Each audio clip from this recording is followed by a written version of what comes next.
हरे कृष्णा।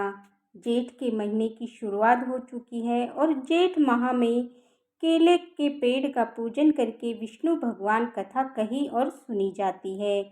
जो व्यक्ति जेठ माह में केले के पेड़ का पूजन करता है, श्री हरि की कथा को सुनता है, उसे कभी भी अपने जीवन में आर्थिक तंगी का सामना नहीं करना पड़ता। धन चाहने वालों को धन, संतान चाहने वालों को संतान और विद्या चाहने वालों को विद्या की प्राप्ति होती है। भगवान श्री हरि विष्णु का आशीर्वाद पाने के लिए जेठ माह की प्रतिपदा तिथि से सुबह सूर्य उदय होने से पहले उठें और स्नान करने के बाद में केले के पौधे की पूजा करें। उसकी जड़ में शुद्ध घी का दीपक जलाएं और चने की दाल चढ़ाएं और एक कलश में जल से भरकर रख लें और फिर श्री हरि विष्णु को अपनी मनोरथ बताकर उसकी पूर्ति के लिए कामना करें और केला पूजन की कथा सुने तथा कथा समाप्त होने के पश्चात श्री हरि विष्णु से भूल चूक के लिए माफ़ी मांगते हुए कलश का पानी केले की जड़ में अर्पित कर दें। ऐसा करने से श्री हरि विष्णु आप पर बहुत अधिक प्रसन्न होंगे और आपकी समस्त मनोकामनाएं पूर्ण करते हैं। और तो सुनते हैं केला पूजन की कथा। तो बोलिए लक्ष्मीपति नारायण भगवान की जय हो। सारे विष्णु भक्त कमेंट बॉक्स में विष्णु जी का जयकारा अवश्य लगाएं और कथा को लाइक करके सारे विष्णु भक्तों में कथा को ज़्यादा से ज़्यादा शेयर करें और हरे कृष्णा चैनल को सब्सक्राइब जरूर करें। बोलो श्री हरि विष्णु भगवान की जय हो। एक गांव में एक औरत रहती थी। उसके पति की मृत्यु हो चुकी थी। उसके एक छोटा सा बेटा था। वह बहुत ही दुखी रहती थी। मेहनत मजदूरी करके लोगों के घरों में झाड़ू पोंछा करके अपना और अपने बेटे का पालन पोषण किया करती थी। उसका बेटा ही उसका एकमात्र सहारा था। ऐसा करते करते 2-3 साल बीत गए। जब उसका बेटा थोड़ा बड़ा हुआ, कुछ समय से लायक, तो दोनों माँ बेटे किसी के घर में काम निपटाकर शाम के समय घर आ रहे थे तो रास्ते में विष्णु भगवान के मंदिर के अंदर सत्यनारायण भगवान की कथा हो रही थी। तो बेटे ने कहा, माँ अपने भी चलते हैं, कथा सुनेंगे, कीर्तन सुनेंगे। तो माँ ने कहा, नहीं बेटा, अपने नहीं जाएंगे, वहाँ चढ़ावा चढ़ाने के लिए हमारे पास कुछ भी नहीं है। तो बेटा जिद करने लगा जाने के लिए। तो उसकी जिद की वजह से उसकी माँ वहाँ से लेकर चली गई। वहाँ पर सत्यनारायण भगवान की कथा हो रही थी तो वो चुपचाप जाकर एक कोने में बैठ गई। उसके बाद में आरती होने लगी, कीर्तन होने लगे। सारे लोग बहुत खुश थे। वो बिल्कुल चुपचाप उदास बैठी थी। तो ब्राह्मण ने उसे कई बार देखा। तो भजन कीर्तन होने के बाद में जब प्रसाद बांटने लगे तो ब्राह्मण ने पूछा कि बेटा तू इतनी उदास क्यों बैठी है, मुझे बताओ। तो उसने कहा कि बाबा मैं बहुत ही गरीब हूँ, मैं कथा सुनने के लिए तो आ गई पर भगवान को चढ़ावा चढ़ाने के लिए मेरे पास एक पैसा तक नहीं है।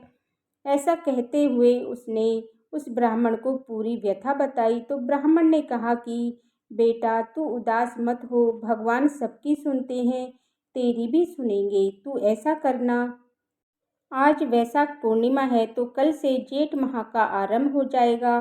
तो तुम ऐसा करना, तुम सुबह जल्दी उठकर स्नान करना, उसके बाद में केले के वृक्ष की पूजा करना। केले के वृक्ष में भगवान विष्णु का वास होता है और तुम पूरे जेठ के महीने में केले में नियमित रूप से जल सींचोगी तो भगवान श्री हरि विष्णु की कृपा से तुम्हारे सारे दुख और दरिद्रता दूर हो जाएगी। तो उसने ब्राह्मण से सारी विधि जानकर अपने बेटे के साथ बड़ी खुशी से घर आ गई। दूसरे दिन सुबह जल्दी उठकर स्नान किया और बाद में नियमित रूप से केले के पौधे में पानी डालती और एक नियमित रूप से घी का दीपक जलाती और चढ़ावे के रूप में थोड़ी सी दाल और गुड़ का भोग लगाती। इस तरह करते हुए सालों बीत गई पर उसने अपना नियम नहीं छोड़ा।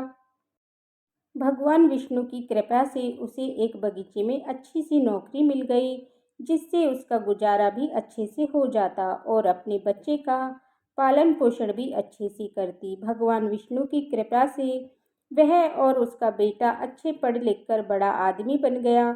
माँ बेटे दोनों बहुत ही खुश रहते थे। उसकी माँ रोजाना ही विष्णु भगवान की पूजा करती और रोजाना केले के वृक्ष में घी का दीपक जलाती थी।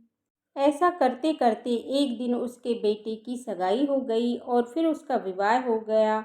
उसके बाद बहू आ गई घर पर और हंसी खुशी का माहौल चल रहा था। और उसके बाद 1 साल बीतने पर बाद में बहू को ऐसा लगा कि ये पूजा पाठ सब ढोंग है, फालतू में घी बर्बाद करती है। तो उसने सोचा कि मैं बोल दूंगी तो सासू माँ को घी का दीपक नहीं जलाना है तो मैं बुरी बनूंगी। इससे अच्छा है कि उसी के बेटे से कहलवा दूंगी घी का दीपक नहीं करना। तो उसी शाम को उसने अपने पति से कहा कि तुम्हें एक मेरी बात माननी होगी। तुम अपनी माँ को कह दो घी का दीपक नहीं करना है। तो उसी शाम को उसने अपने पति से कहा कि तुम्हें एक मेरी बात माननी होगी। तुम अपनी माँ को कह दो घी का दीपक नहीं करना। इतनी महंगाई के अंदर रोजाना घी का दीपक क्या ज़रूरत है, रोजाना दीपक करना है तो तेल का कर दो, इसमें कोई दिक्कत नहीं। तो उसने कहा मेरी समय से पहले का ही मेरी माँ घी का दीपक करती है, मैं उसे मना नहीं कर सकता। तो उसकी पत्नी बोली कि मना तो तुम्हें करना होगा, तुम करते हो तो ठीक है वरना मैं मना कर दूंगी तो बुरा लगेगा उनको। तो बेटे ने सोचा बहू बेइज्जती करेगी तो इससे अच्छा है मैं ही समझा देता हूँ। तो उसने एक दिन माँ से कहा कि माँ आपको दीपक ही करना है तो आप तेल का कर दिया करो, इतनी महंगाई है। और उसकी माँ ने कहा बेटा जब मैं मेहनत मजदूरी करती थी तब भी घी की कोई कमी नहीं थी। आज तो तू इतना बड़ा आदमी बन गया है फिर भी एक दीपक के घी की कमी आ गई है। चलो बेटा कोई बात नहीं, जैसा तू कहती है मैं वैसा ही करूँगी, क्योंकि मेरे जीवन में तेरी खुशी से बढ़कर कुछ भी नहीं है। तो दूसरे दिन उसकी माँ तेल लेकर जाने लगी कि 3 दिन बीते थे कि बहू को तो वो भी अच्छा नहीं लगा। तो उसने तेल और घी के डिब्बे उठाकर अलमारी में रख दिए और ताला लगा दिया। तो दूसरे दिन सास ने पूछा कि बेटा तेल कहाँ है, मुझे दीपक करके आना है, आकर भोजन भी करना है। तो बहू बोली ये सब फालतू के ढोंग होते हैं माँ जी, ऐसा आपको कुछ नहीं करना, चुपचाप से भोजन कर लो। तो उसने कहा बेटा ठीक है भोजन मेरे कमरे में भिजवा देना, मैं कर लूँगी। तो वो रोजाना रूखी सूखी रोटी कमरे में दे आती तो वो उस रोटियों को रखती खाती नहीं थी। और रात को जब बेटे बहू सो जाते तो उन रोटियों को उठा करके बाहर गाय को दे आती। ऐसा करते करते 2-3 दिन बीत गए। एक दिन जब बेटा बहू सो गए तो बुढ़िया ने अपना भोजन उठाया और जैसे ही बाहर जाने लगी गाय को खिलाने के लिए तो बेटे बहू की आवाज़ें सुनाई दे रही थी। बहू कहती थी आप कह रहे थे ना मेरी माँ का नियम है वो बिना विष्णु भगवान को घी का दीपक किए बिना भोजन नहीं करती है। अब देखो 3-4 दिन हो गए हैं रोजाना अच्छे से भोजन करती है, ये सब फालतू के ढोंग है, तुम्हारी माँ को अच्छे तरह से जानती हूँ। तो उसके बेटे ने कहा कि मेरी माँ के बारे में कुछ ऐसा वैसा मत कहो, मेरी माँ का नियम था तूने तोड़वा दिया, अच्छी बात है, मैं इस बारे में कोई भी बात नहीं करना चाहता। तो यह बात जब बुढ़िया ने सुनी तो उसने चुपचाप वो गाय को रोटी डाली और वापस आकर सो गई और रोने लगी। रोते रोते उसे नींद आ गई। तो नींद में उसे भगवान विष्णु दिखाई दिए और बोले बुढ़िया सो रही है या जाग रही है। उसने कहा महाराज न सोई हूँ न जाग रही हूँ, प्रभु कहो क्या आज्ञा है। तो बोले 3-4 दिन हो गए हैं तू मेरी पूजा करने के लिए नहीं आती हो। तो बुढ़िया ने कहा कि कैसे आऊँ भगवान, मेरे पास दीपक जलाने के लिए घी तेल कुछ भी नहीं है। तो विष्णु भगवान ने कहा निराश होने की जरूरत नहीं है, तुम केले के पेड़ के नीचे तुम आ जाना, तुम्हें सब कुछ मिल जाएगा। तो ऐसा कहकर भगवान अंतर्ध्यान हो गए। तो बुढ़िया की जैसे ही आँख खुली तो इधर उधर देखा तो कोई दिखाई नहीं दिया। सुबह बुढ़िया ने उठकर वैसा ही किया जैसा उसको स्वप्न आया था और जल्दी से स्नान किया और केले के पेड़ के पास जाकर बैठ गई। तो वहां जाकर देखा तो पहले से ही वहां पर एक दीपक पड़ा है, उसके अंदर घी और बाती है और बिना जलाई हुई। तब बुढ़िया इधर उधर देखने लगी, क्या पता किसी और का तो नहीं। तभी पेड़ के अंदर से आवाज आई कि बुढ़िया माई, ये तुम्हारे लिए ही है कि तुम दीपक जलाओ, भोग लगाओ और कथा कहो, फिर घर जाकर पूजन कर लेना। तो यह देखकर बूढ़ी माई बहुत खुश हुई और बड़े ही प्रसन्नचित्त मन से केले की वृक्ष की पूजा की और फिर कथा कही और फिर घर आ गई।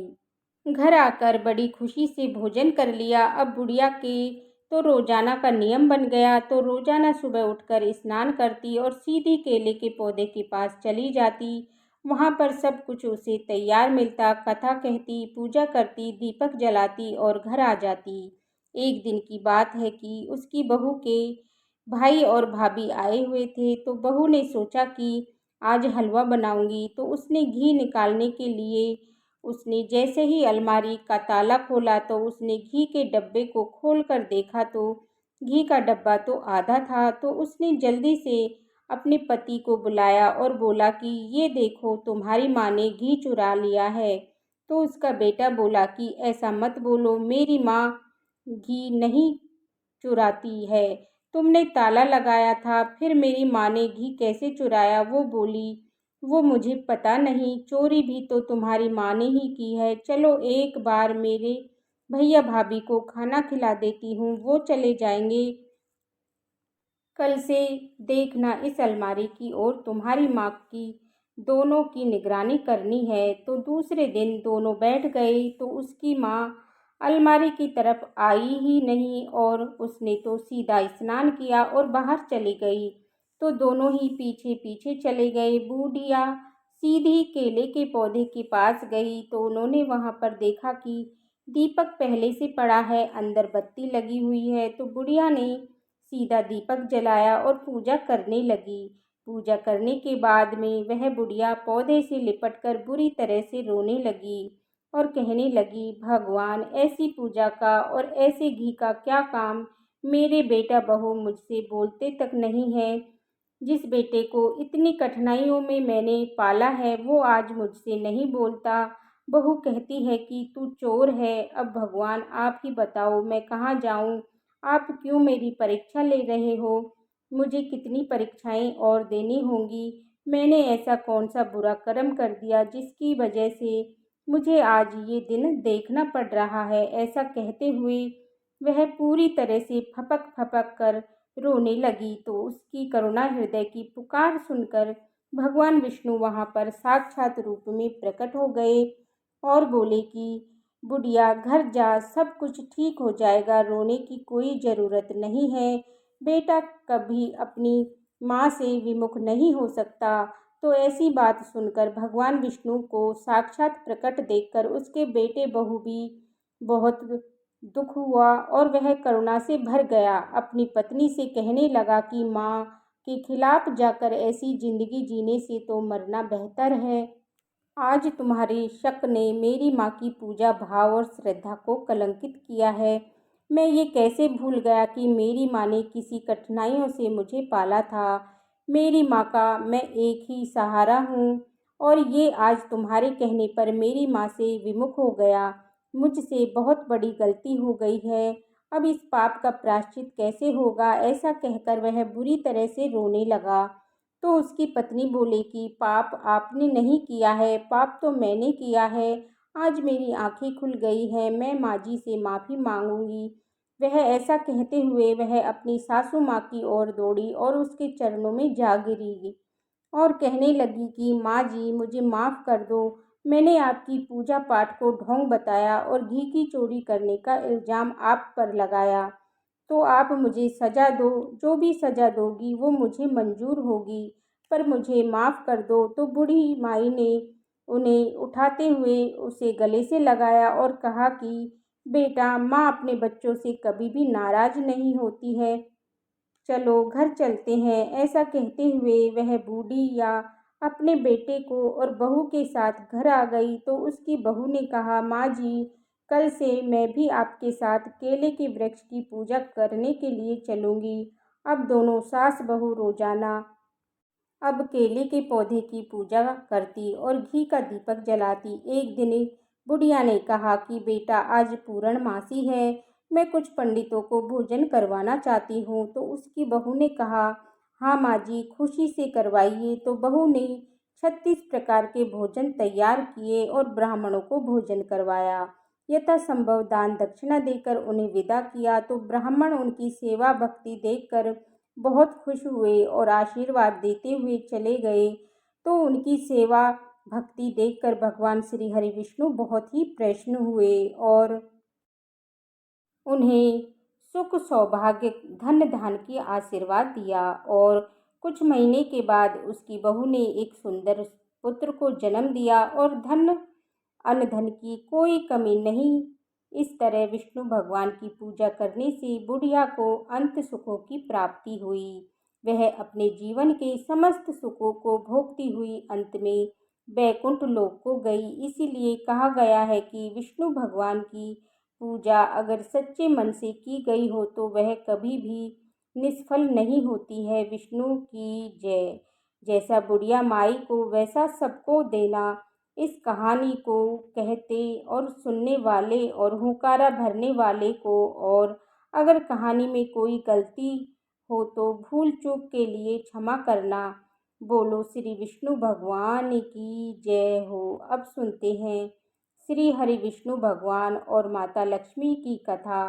लक्ष्मी नारायण की जय हो। एक बार श्री हरि विष्णु धरती पर भ्रमण करने के लिए जा रहे थे कि तभी देवी लक्ष्मी ने पूछा, आप कहाँ जाने की तैयारी कर रहे हैं? तभी विष्णु जी ने कहा, मैं पृथ्वी लोक पर भ्रमण करने के लिए जा रहा हूँ। तो लक्ष्मी माता ने कहा, आपकी यदि अनुमति हो तो मैं भी आपके साथ चलती हूँ। इस बार कई बार लक्ष्मी जी ने कहा तो विष्णु भगवान ने कहा, मैं आपको साथ लेकर चल सकता हूँ, लेकिन मेरी एक शर्त है, वो आपकी माननी पड़ेगी। तो लक्ष्मी माता ने कहा, ठीक है, मान लूँगी, आप शर्त बताओ। तो विष्णु भगवान ने कहा, धरती पर कैसी भी स्थिति आए लेकिन तुम्हें उत्तर दिशा की ओर नहीं देखना है। तो देवी लक्ष्मी ने कहा, ठीक है, मैं नहीं देखूंगी। और भगवान श्री हरि विष्णु के साथ चल पड़ी। और सुबह सुबह माँ लक्ष्मी और विष्णु भगवान धरती पर पहुंच गए। अभी सूर्य देवता निकल रहे थे। रात बरसात होकर हटी हुई थी। चारों ओर हरियाली हरियाली थी। उस समय चारों ओर बहुत ही शांति थी और धरती बहुत ही सुंदर दिखाई दे रही थी। माँ लक्ष्मी मंत्रमुग्ध होकर धरती को देख रही थी और भूल गई कि पति को क्या वचन देकर आई है। और चारों ओर देखती हुई पता नहीं कब उत्तर दिशा की ओर देखने लगी। उत्तर दिशा में माँ लक्ष्मी को एक बहुत ही सुंदर एक बगीचा नजर आया और उस तरफ से भीनी भीनी खुशबू आ रही थी और बहुत ही सुंदर सुंदर फूल खिले हुए थे।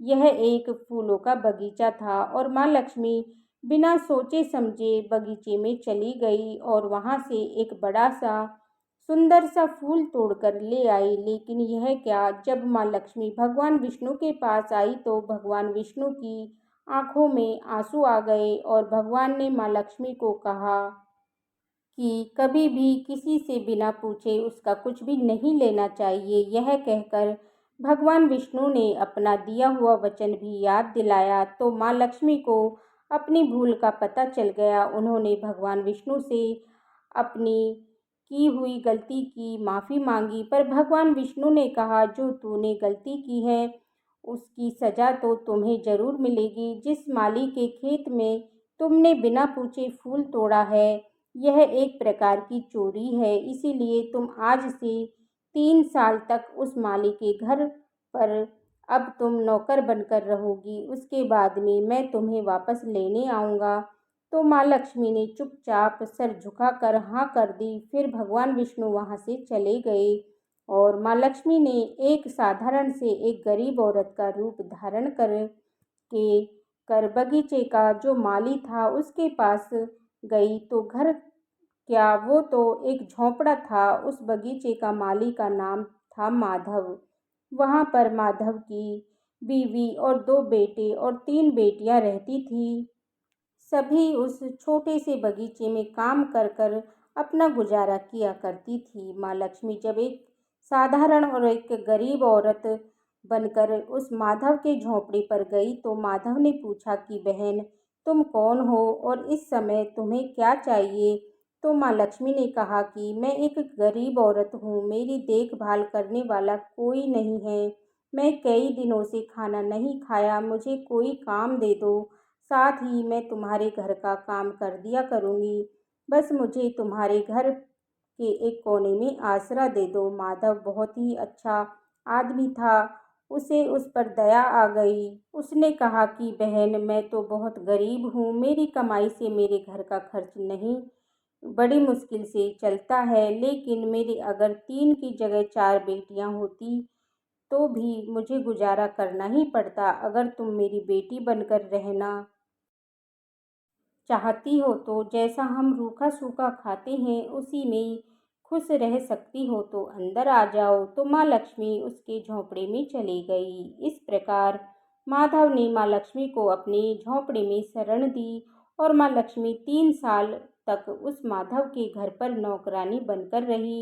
लेकिन जिस दिन माँ लक्ष्मी माधव के घर आई थी उसी दिन से माधव को इतनी आमदनी हुई कि कमाई से एक गाय खरीद ली। फिर धीरे धीरे माधव ने काफ़ी सारी ज़मीन खरीद ली।